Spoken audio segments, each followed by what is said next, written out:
Thank you for giving me this opportunity to speak to you all. It's much appreciated. I think, firstly, I would say this, and it's the most important part of why Pride Toronto is here. We are the biggest festival in this country. We bring in the biggest dollar amount into this city. Our audiences are the biggest of any festival that you run in this city. We are truly a community-led festival, having 2,000 volunteers and over 100 active volunteers throughout our 12-month period. And I'll say this about who we are as an organization. We are a queer movement. That means our priority are the LGBTQ+ community. And in that, we think it's important to listen to what every aspect of our community has to say. In this instance, last year, an aspect of our community had something to say about a parade that they design and that they run, about how that parade is designed, planned, developed, and delivered. And we absolutely had an obligation to listen to those concerns and be seen to be actively addressing them. That matters to us as a movement. Secondly, when it comes to police participation, I've said it before and I'll say it again. The most positive aspect of what has happened through this dialogue is the relationship between Pride Toronto and the Toronto Police Service. Together, we have decided that in fact it is important to listen to these views. Together, we have decided that these views are not often heard, and together we have decided that we are going to spend time over the next 12 months figuring out what that participation looks like. Bryn helpfully mentioned the DRP process, and here's the thing about the DRP process. The DRP process is meant to mediate conflict, and Pride Toronto does not see this as a conflict. We don't see communities who tell us that their relationship with an organization that we have a relationship with needs to be looked at. That's exactly what we did. We don't think it's a conflict, we think it's a conversation. And so there's no need to bring any outside mediator into a conversation where everybody around the table agrees that something needs to happen. But what I can say, well, what I feel is that talking about either defunding Pride as an organization, or if not defunding Pride, fiddling about, if you will, with our finances, because we have chosen to have this conversation, we also feel is unjust and not fair. So we say this to you. As the biggest festival in this city, that is certainly, or the priority of this committee, as is the priority of Pride Toronto, is to make it as successful as possible. Pride Toronto, through its community, has done that. And we don't think, in fact, that it is necessary to be punished because of it. We think Pride Toronto should be celebrated for the position we're in now, because we don't see it as a negative position. We see us as a group of people who are willing to listen and who are willing to make sure that everybody is heard. Another thing about the DRP process is the police at some point chose to pull out. So I have made it clear through a statement and through an open letter that in fact the police have never been banned from our parade. They are not banned from our parade now. What we ask is that the police do not represent themselves, or individual LGBTQ police officers not represent themselves in the light of their uniform, their weaponry, or police vehicles. That is not banning. That is us as an organization responding to our constituents and suggesting to them that we respect what they think and feel. We will spend time thinking about what that looks like, and we will come to them with an answer that works for everybody, which is exactly what we're trying to do. Okay, thank you very much. Are there questions for our presenter? Okay, Councillor Nunziata, please proceed. So there was a recommendation, a request from Mr. Hendricks as far as the security. So what are your thoughts about that? I actually didn't understand that request, to be honest with you. It was a request to replace our funding with in-kind support. I'm sorry, can you repeat it or make it clear for me? Well, it was my understanding that what Mr. Hendricks was pertaining to is that you providing security for the parade, which you're requesting police services to provide that security, that you paid for that. It's not a request of the police service. We have legitimately filed a permit to put on an event, and that legitimate filing requires the law to be there legally. So in that sense, they will be legally carrying out their duties, protecting the citizens of this city as the Toronto Police Service. That is not up for negotiation. Okay, so if the police services are there providing the security, they're there with their cars, they're there with their guns, they're with their uniform, which is part of the parade. Actually, when they are there, they're doing their job. When they are in the parade, they're invited by Pride Toronto and the community members that make up Pride Toronto. So you mentioned that you want to listen to, at the beginning of your deputation, listen to everyone. So the petition that was submitted in today, so should those people that signed the petition not be listened to? Oh, but we are listening to them. And we've listened to them, and we will continue to listen to them. Now, listening to these other members of the community that spoke to us doesn't negate not listening to those 8,000 people. It means we're listening to both, actually. So listening to all the residents of City of Toronto, which their taxpayers are paying for the grant, should they be listened to? The people who told us their experience also pay taxes. Everybody pays taxes from what I understand, and so everybody is heard in this context. Thank you. Thank you very much, Councillor Nunziata. Councillor Wong-Tam. Yes, thank you very much, and thank you, Olivia, for your deputation. I just want to ask you to clarify Pride Toronto's position on police participation, which is sort of dominating today's discussion. When did Pride Toronto conclude that the police should march, but outside of uniform and not carrying guns or in vehicles, armored vehicles? This actually isn't new. We have said it 4 times before now. We've always said, now, of course, the way in which our public town halls and our AGMs have been translated have not been through Pride Toronto. That narrative has developed outside of us as an organization. But we have never said that the police are banned from our parade. We don't believe either at any of our town halls or even, with all due respect, at our AGM, did we say the police and individual LGBTQ police officers are banned from the parade. What we did say is that in the context of our parade, there are certain elements that we would like not to see any longer. And we've spent time trying to figure out what that looks like so it can be clear to you. And now we are gratefully in a position to make that very clear. When was your first statement to clarify police participation, requesting outside of uniform? Actually, it was before I started, and then soon after I started, actually. So when the police withdrew from the parade, I believe we put out a statement then, which from my recollection was February the 10th, actually. There's a clear Facebook statement that says the police are not banned from our parade.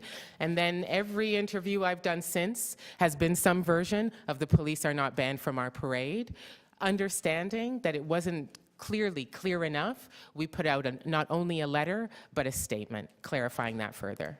Why do you think so much is lost in translation between your 4 public positions around police participation and clarifying that, and what is actually reported in the media and how it's actually carried out in the public dialogue through social media? Why is so much lost in translation as you see it? I think a lot is lost in translation here for several reasons. One, I think there is not enough understanding about the whole, particularly LGBTQ plus community and their historic relationship with police services. And so I think if you are an outsider, you might be looking at that conversation and wondering how it became the way it did, wondering perhaps why it seems so polarized. That's because the history is decades long, and so I think that that's important. Secondly, I think it's important that as the City of Toronto itself has begun to look at more deeply, this issue of how Black communities experience life in Toronto, and particularly how queer communities of color experience life in Toronto, is perhaps not an often had conversation, and so it feels newer from the outside perspective. But actually inside our organization and inside the movement as a whole, there is a clear and strong tradition of working with communities who feel themselves marginalized by systems or by processes and trying to overcome those marginalizations. With respect to the $260,000 culture funding that's before this committee today, how much of that actually goes towards the parade? All of it. To the parade or the culture festival? All of it goes to the parade. All of it is about putting on the weekend festivities from the 22nd to the 25th. Are our signature festivities, and the parade is in a large part supported by the City of Toronto and its in-kind support through the variety of logistical plans and other supporting that we get from you. If you were to lose the funding from the City of Toronto, will it affect your partnership with the provincial and federal governments as well? Yes, it will. And what will happen if all government funding was pulled out, all corporate funding was pulled out? What would happen is we would get our communities together again. We would explain to them that in the context of our organization, there are significant issues around funding. We will always make sure a festival is put on, but we would do so within the confines of whatever financial environment that we find ourselves in. But we will always put on a festival. Thank you. Thank you very much, Councillor. Councillor Grimes, the question, take this into committee. Thank you, Mr. Chairman. Good to see you again. We met a couple weeks ago. You too. At the beginning of your deputation, you said the LGBT is the focus. And what do we say to the LBG community, which is in the police force now, that have made great strides, where we're seeing letters from, officer now in senior command positions? What are we saying to them? What we're saying to them is that we value you as LGBTQ plus police officers. We value you as individuals. What we are also saying to them, though, is that as a service, between the Toronto Police Service and Pride Toronto, we have chosen to take a step back to better understand exactly what some of the feedback was that we received from our Pride Toronto community members. We are going to work together to try to figure a way through this as organizations. But that does not preclude individuals from marching in our parade. And we want to make that clear. We are about LGBTQ plus individuals and celebrating that within all of our communities. As it comes to the representation of services and organizations, yes, these are complicated conversations, but they are ones that Pride Toronto is utterly willing and able to have. What we are asking those officers is to give us time, given that we have not had this conversation before, to figure out what we need to do so that everybody can come back to the table feeling appropriately heard and feeling that they've been a part of the process of planning this festival. Those are my questions. Thank you. Okay, thank you very much, Councillor Grimes. Councillor Kelly, the question. Olivia, you've got a tough job. But if I may, you're framing the issue as one of misunderstanding by outsiders. Would you describe the three people, the deputants that preceded you, as outsiders?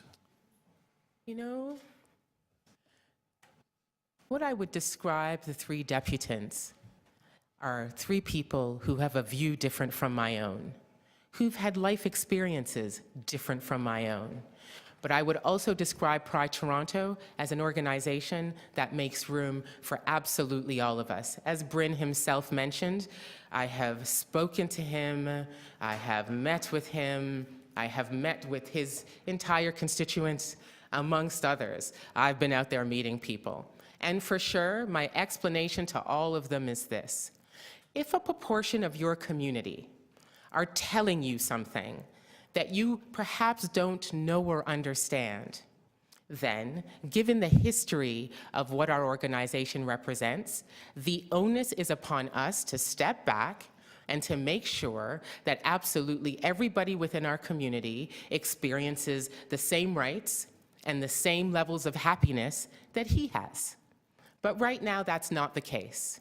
And so it is his responsibility, as long as mine and everybody else's, to sit down and ask ourselves why that is. And upon asking ourselves why, figure out how we can work together to either address it or look like we're addressing it, and then move forward. But right now, we have not had that conversation. And so until we have that conversation, and until we understand each other a little better, we're asking that we be given time to do that before we come back to the table with a proposal that works for everybody. Okay, thank you very much, Councillor Kelly. Just a few questions from me. Of course. Okay, Councillor Frakadakis has questions. And members, if you could just let me know in the future that you have questions, that'd be really appreciated. Thank I you. was paying attention to Olivia. Well, the procedure is that you normally let the chair know that you have questions. You have the floor. Yeah, thank you. Welcome. Olivia, I was just wondering, are you at present actively engaged in a dialogue conversation with the Toronto Police Service around this issue about participation and what that could look like Yes. going forward? Yes, for sure. Like I say, it's been a most fruitful and productive relationship in the sense that we both kind of understand that perhaps we need to talk about more what going forward looks like, and we're both utterly in agreement that that's what we're going to do. And going forward could, in the future, at some point, look like perhaps that the police could potentially participate in uniform if that is something that Pride Toronto and decides that that's the direction that they would like to go in. Yes, yes, absolutely. Oh, gosh, in the future, anything is possible. Okay, thank you very much. Thank you, Councillor. So, thank you. I was going to start on the trend that the councillor just spoken about. Can you help us to understand the board of directors for Pride Toronto? Help you understand? Yeah, like who's on the board? Who are the board members? Our board members are elected from our membership. They tend to make up a range of the professions that one would need on a corporate board. So we have everybody from students to, tax accountants to lawyers, you name it. We run subcommittees. Those subcommittees generally tend to deal with a range of issues that come up. So for the most part, I would say our board are, as you saw from the AGM, they are elected in a kind of blind election process. There tends to be anywhere from, I think, correct me if I'm wrong, it's either 8 to 10 or 8 to 12. And we meet monthly, or they meet monthly. And for the most part, our board are full of a range of passionate, supportive, long-standing members of the Pride community who feel very strongly as everybody else does, about these issues. Decisions that are being made by the board, you have the ability to determine who participates in the parade and who does not? So it's part of your, I'll call it your procedures, regulations, rules, et cetera? Well, what tends to happen is we have an open registration for our parade and for our street fair. People will register online. We will have a look at that list. And when Bryn was referring to the DRP process, if there are any organizations or issues that come up as a result of that process, like QIA, it will go to a DRP process, and an independent panel will adjudge their inclusion or exclusion. So to help me to understand, I realize you have just assumed your particular position and role. The issue around choir, was there a call for banning that group or a group associated with that process? Was there a call to ban by the board? Yeah, not by the board, so by... No, call to the board to ban. Oh, yes, absolutely. So, and this was from, I would just use the term, the public in general? Exactly.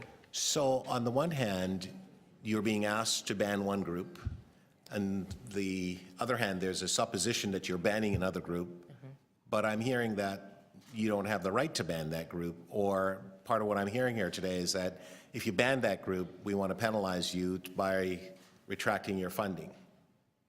Well, you know, that the your question is whether or not the police are banned.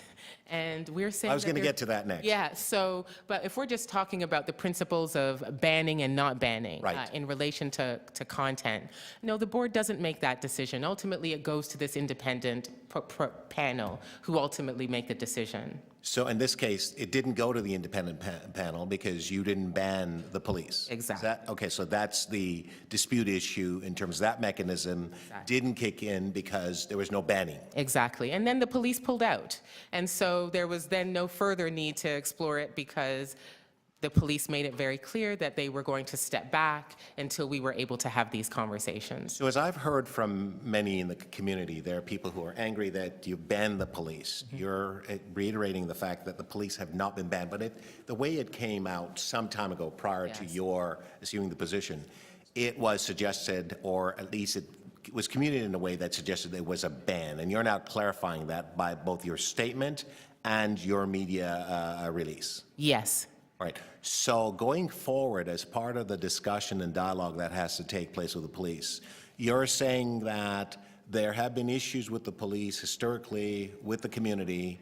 Those issues have not been fully resolved. There's an opportunity in terms of moving forward to have dialogues to hopefully resolve those particular issues. Is that correct? That's correct. And those issues going through a process in terms of resolving, you, as I think you pointed out, you may or may not actually have the police in uniform, but that's a decision that the board will make at the appropriate time in conversation and consultation with the parties, being the police service, and I gather whoever else is involved. Is that correct? That's correct, Councillor Thompson, exactly. Okay. Thank you very much for your answers.